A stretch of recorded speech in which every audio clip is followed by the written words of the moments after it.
Welcome to Sunday Morning Quarterback with Jay Stockwell and Bob Frady. Yubi, how are you, man? Nothing could be finer than to be a diner in the morning. Well, I'm almost there. I'm in Chicago at the Delta Lounge, but you've been on a 4-day trip across the country here, driving kids from California? 5 days. 5 days, as they would say in Deutschland. 5 days and a couple days in Arizona with my daughter, and 3 days driving across this great land of ours. Now, I can tell you something. We have a beautiful country. Like, people need to just get out and see it. Just get in your car, point it west, and drive. Like, it's just get off the interstates. Take the state highways. During COVID, dude, you remember we drove out to Utah, to Park City, to the St. Regis out there. Oh my God, we took the dog, and it is an absolutely beautiful drive. The one thing is, Wyoming, though, there's nothing in Wyoming. It's like an interstate and 2 cities, and kind of crazy. But so you went the southern route. You went like New Mexico. Where was your path? Yep. We went from Phoenix or Scottsdale to Clayton, New Mexico, to Kansas City, to Edina. Nice. So from New Mexico to Kansas City, what'd you go through? Texas, Oklahoma? Nope, we'll go through Kansas pretty much the whole way. You cut through a little edge of Oklahoma. We were on a highway for 2 hours and saw no one else. It was ridiculous. Clipping along, 70 miles an hour, not a soul around. And then hit Kansas, came straight across. Did you get out and get some barbecue in Kansas City? See Taylor Swift maybe when you were there? You know what? She rang, and I was like, "You're too tied up with Travis right now, so I can't take the time to talk to you." Plus my wife is here. You're kind of uncomfortable, so no. You got to check out the New Heights podcast, the Kelsey brothers. They crossed over a million viewers this week because of what's going on.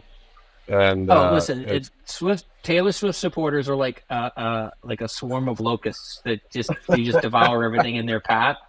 And they're called Swifties, and I'm a Slowie, so the paths don't cross. Yeah, exactly. So, all right. First of all, how's the house? I can't wait to see it. I haven't seen the house with furniture. The house will be amazing when it's done. It's 90% there, but that last 10%, the last 10% is like icing on the cake. So just imagine a cake without the icing, and you're like, it's okay. But the cake with the icing, that's special. So we're just waiting for that last icing to come in. Well, but like you could see our dining room table right there. What? There's no dining room table. Little stuff like that. The people should know that there's a dangerous thing happening here. Bob now officially for the next 4 months lives 3 blocks away. This is going to be fun. All right, well, let's turn our attention to the matter at hand, which is Michigan. Bob, I've been reviewing the data, and I'm going to make a bold prediction here. I think Michigan is overrated. They're coming in at number 2 in the country, but they haven't played anybody. Listen to the lineup. They played East Carolina, UNLV, Bowling Green, and Rutgers. All at home, literally all at home. They literally haven't played anybody. So they have the 6th ranked defense right now in the country. But that's against who? And their offense during that stretch is only ranked 60th in the country. Okay. And we are 89th in the country. All right. And so, I think this statistically looks a heck of a lot closer than the relative rankings would suggest. They're 4-0, we're 2-2, we're unranked, they're number 2 in the country. And we have the number 1 rush defense. So here's what I predict. I predict that our rush defense is going to hold up. I really love the things our defense is doing, and Tony Scott, our defense coordinator, are coming up with a bunch of creative stuff. They seem to really prepare well on defense. And I think Michigan, despite their powerhouse running backs, are going to potentially struggle to run the ball, and that's going to lead them to throw the ball which is going to throw right into what I think is one of our best rooms, which is our cornerback room. And I think we're going to have a couple of turnovers. On the offensive side, Haarberg is going to get the start again, and he's proven to be a very serviceable quarterback. The guy does not fumble or and he doesn't seem to throw interceptions either. He's very accurate.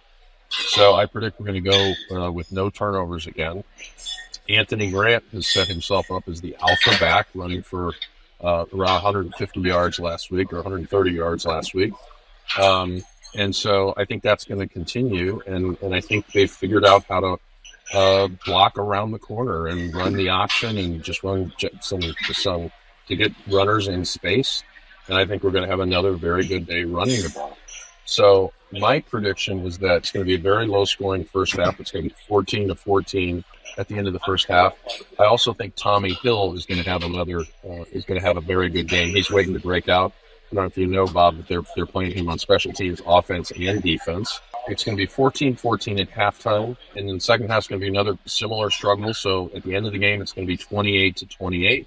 We're going to go to overtime, and Tristan Alvano is going to establish himself in Husker lore with our kicker and kick a game-winning field goal in overtime to win the game. And so the Huskers... You're calling for the upset. Calling for the upset. And I wouldn't do that without... if you look at the stats matchup, you just look at the relative comparison of who's leading in various categories. It looks like Michigan's stronger, but in the critical categories, their offense is not that strong. Their running game has been against weak teams. We have the number one rush defense. We have good special teams play running throughout there. Red zone defense is strong.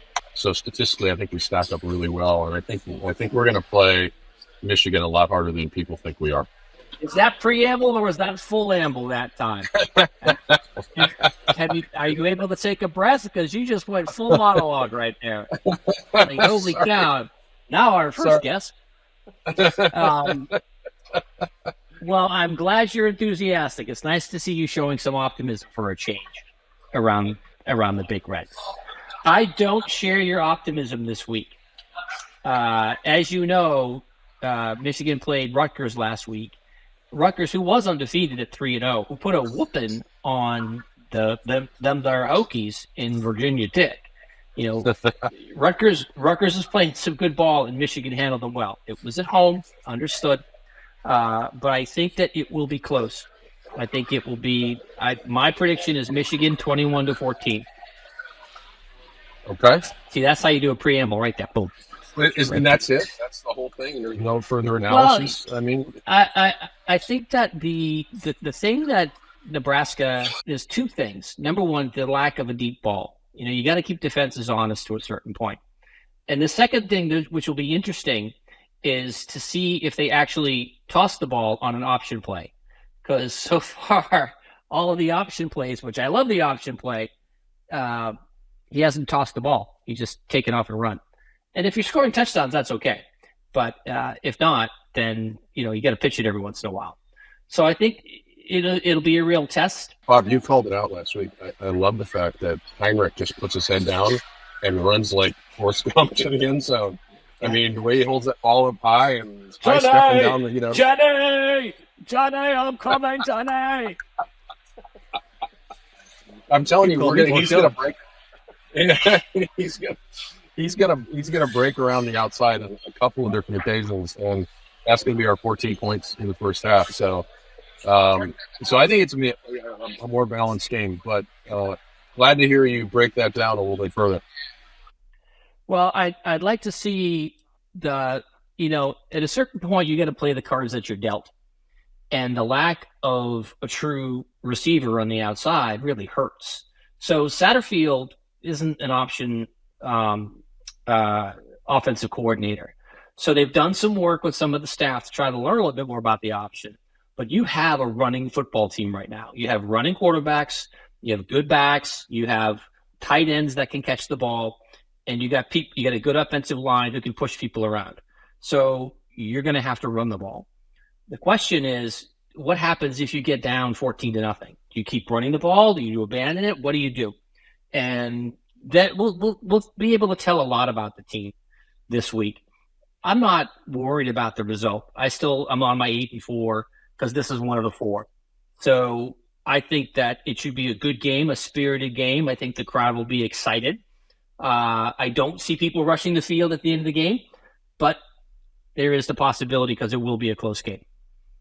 Last year's Michigan team had the Remington Award winner, the center, who was basically all league, and a tackle who was all league.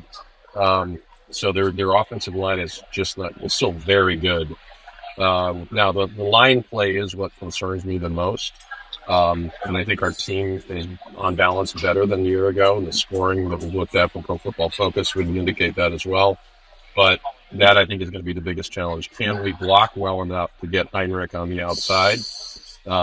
Is going to be the challenge in the game. So and then okay, we've never encountered a runner this year like Blake Corum, who is an All-American candidate who can break tackles. So our open field tackling has been good, but let's just wait and see how we do against them. Our guest last week, Andrew Bonderman, said if you just find a team that wants to run the ball every down, you should do pretty good. Well, guess what? We have a team that wants to run the ball every down.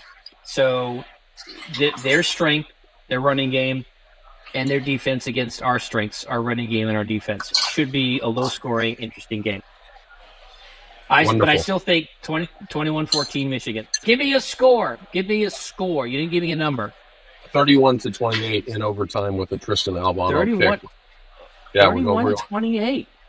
Yeah, so I'm taking the over and blowing away the spread. The spread's 17 points. I just don't see 17 points. So I would take Nebraska and the over for an overtime win. That's going to create some ongoing more for the program, and it's going to cement. Oh, by the way, the Nebraska, I saw on social media, Heinrich is dating the captain of the volleyball team, and everyone's saying who needs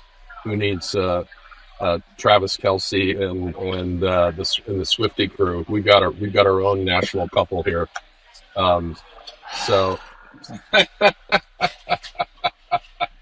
you've gone down the rabbit hole. Stop. You watch too much TikTok. You just watch too much TikTok.